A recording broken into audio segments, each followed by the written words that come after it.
smiles, it's Beata here again today, and it's never ever ever going to be hard just to smile. 7 things that you don't want to say to someone with sickle cell. I know a lot of people don't know what it is, and if you don't know, then just ask instead of saying stupid stuff like really ignorant stuff. And that stuff I'm so tired of hearing, and you just look stupid asking me it. And most of the times I'm not going to answer you. Number 1, I wrote them down on my iPhone. Number 1, you got sickle cell. You don't look like you got it. What does a sickle cell patient look like? I don't understand that one. But you're telling me that I don't look like I have it. Okay, if you say so. Number 2, if you go to the hospital, and usually I have a doctor that is really good, and when I go, I always get the pump. You get pain medicine through a pump, and the pharmacy comes up and they hook it up to your IV, and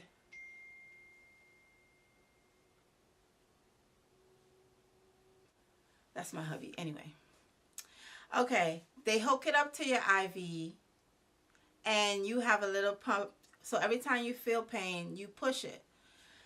But sometimes when you go to the hospital and your doctor isn't there yet, they have nurses that is dedicated to give you your pain medicine. And usually it's like increments, like every 2 hours or every 4 hours. However the doctor writes it, it's usually the attendant doctor, because your doctor already know your doses and you don't have to worry about that. But before he or she gets there, you have to deal with the hospital doctor. So the nurse comes in and she's looking at you, and you're like literally crying, like tears is coming out of your eyes. And she or he will say, "It hurts that bad?" "Yeah, it hurts that bad." "Do you see me curled up in a ball in this bed? Do you see the tears?" I have friends that have sickle cell and they've had natural birth, and they tell me that they rather the natural birth pains than the sickle cell pain. Why do you think we're crying? Why do you think a grown woman would literally want you to see her like crying and curled up in a fetal position and crying? Do you think I want everybody to see that? No, it hurts that bad. That gets me. Okay, number 3. Why'd I put up 2 fingers? Oops. Number 3, we're talking about, it could be anyone, your friends, your family, your teacher, your professor. I'd even have professors tell me crazy stuff, like crazy stuff. One professor at graduation, he was congratulating everyone, and he was like, "Congratulations, you guys made it, blah, blah, blah." But he pulled me aside and said, "Yeah, we had through thick and thin, you made it." And I looked at him like, is that supposed to be a compliment? Like, what the, like, honestly, that's not a compliment. Yeah, I got sick through the program, and I came back and I finished. You should be complimenting me on finishing, not complimenting me on being sick and finishing. I don't even want to think about being sick. Why would I want you to bring that up on my graduation day? Why can't I just get a congratulation like everybody else got? Yeah, I took the long way around, but we're back to number 3. Sometimes I kind of like stay to myself because of this, and I kind of like don't answer my phone when I'm sick, and I don't reach out to people when I'm sick because of this same reason right here. I could just say to anyone, family or friends, and they'll say, "You're sick again?" That's not something nice I want to hear. That's not something nice for you to say. Instead of saying, "Yeah, we had to get better, praying for you, I hope you're doing well, I want to see you healthy again, I'm coming to the hospital to visit you," something nice, you're going to say out your mouth, "You sick again." Yeah, I'm sick again. I could be sick tomorrow. You guys see me right now. I'm looking fine. There's nothing wrong with me. I'm not hurting anywhere. But tomorrow morning, I could get up and literally be in pain and can't walk. So yeah, I'm sick again, but I don't want to hear you say that to me. That's not something you want to hear people say. That's not nice. So stop. Okay, number 4. Number 4 is when you tell people you have sickle cell and they say, how you get that? Instead of saying, what is sickle cell? And I'll explain it to you, what sickle cell is, but you say, how I get it. It's not a disease that you catch from shaking hands or having a kiss. It's something my mom have and my dad have. They got together and here I am, sickle cell. So it's like, instead of asking an educated question, I mean, no question is stupid, but a statement is stupid, like how you get it. No, you say something like, sickle cell disease, I have never heard of it before. And then I would explain it to you, or somebody that is telling you that they have it, they would explain it to you. I'm pretty sure none of us have a problem talking about sickle cell. It's just the people that come at us with these crazy, crazy things that they say. Anywho, before I go on and on and on, number 5 is your doctor or nurse that don't know you telling them in the hospital that I have to get a port. You're not going to be able to get an IV into me if you do not put a port in my body. I'm dehydrated. My veins will collapse on you and you will be sticking me 3 or more times. But they don't listen to you and they start poking. They try the first time, they don't get it. They try the second time, they don't get it. They go call a friend. Yes, it's like a big party in my vicinity now. Like all the nurses are looking. Who are you good at it? No, are you good at that? You good at that, right? No, go get what's her name? She's good at that. I'm here in pain. Are you seriously doing this? Now I have 5 nurses in my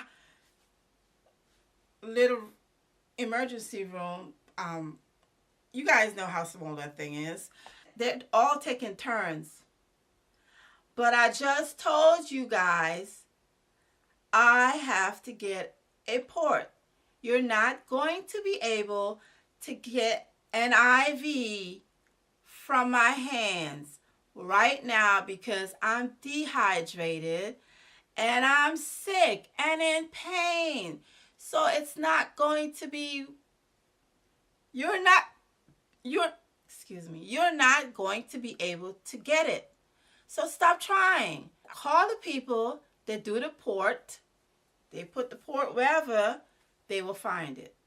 I'm the one that usually gets the IV every single time I get sick. So I know what usually happens. This back and forth we're doing, I'm getting stuck 20 times and nothing's happening to you. I'm the one that's hurting. I'm the one that's feeling it. Stop.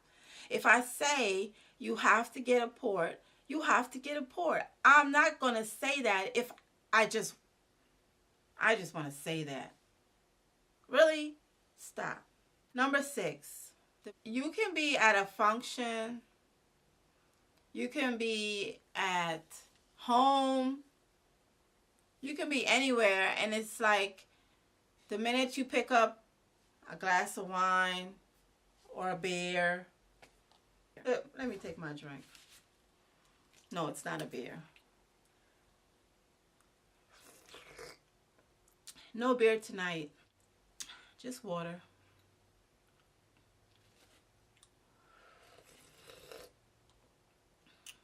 Anybody else like when the water gets to be like that slushy ice? I just love it.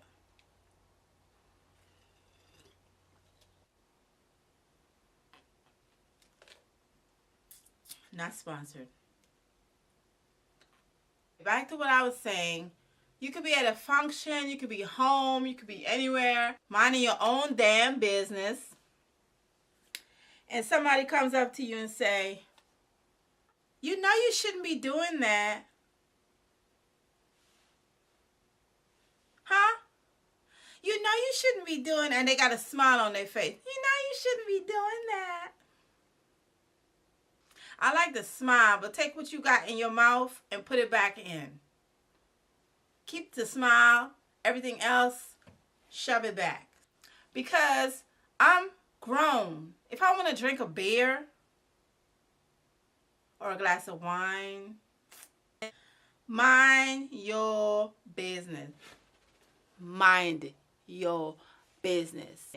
Anybody like my Star Wars hairstyle today? Anyway, get back to it. If we want to drink a beer or a glass of wine, we can do that. We're going to still have sickle cell tomorrow after we drink that glass of wine and that bottle of beer or 10 beers or 10 glasses of wine. We still going to have to deal with sickle cell. Not you. You don't have to deal with it. You might want to be helpful. But yeah, be helpful some other way. We don't need it. We got enough on our shoulders. Okay, number 7, which is the last thing that we do not want you to say to us. Keep it to yourself. It's not nice. You're not working? That must be good. You don't have to work. You lucky you don't have to go to work. No, I'm not lucky. I don't like being broke, and I am. I don't like staying home all day long, and I am. I want to go to work, but trying to get a job with an illness is really hard, and then trying to keep a job having sickle cell is even harder. I want to do something.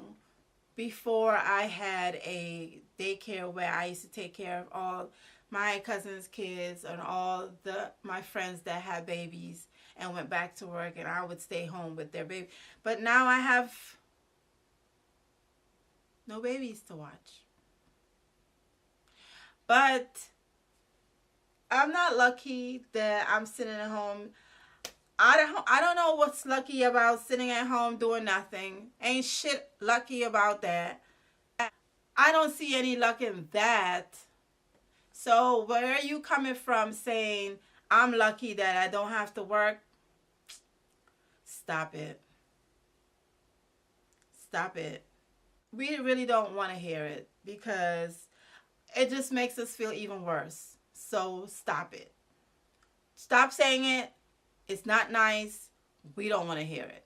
Period. And I think that's going to end my video right here. If you want to comment about something that I said in this video, do it down below, please. Thumbs up for this video. I keep making 2 videos a week. One about my sickle cell and one on my hair journey. And I'll see you guys in the next video. Bye, smiles.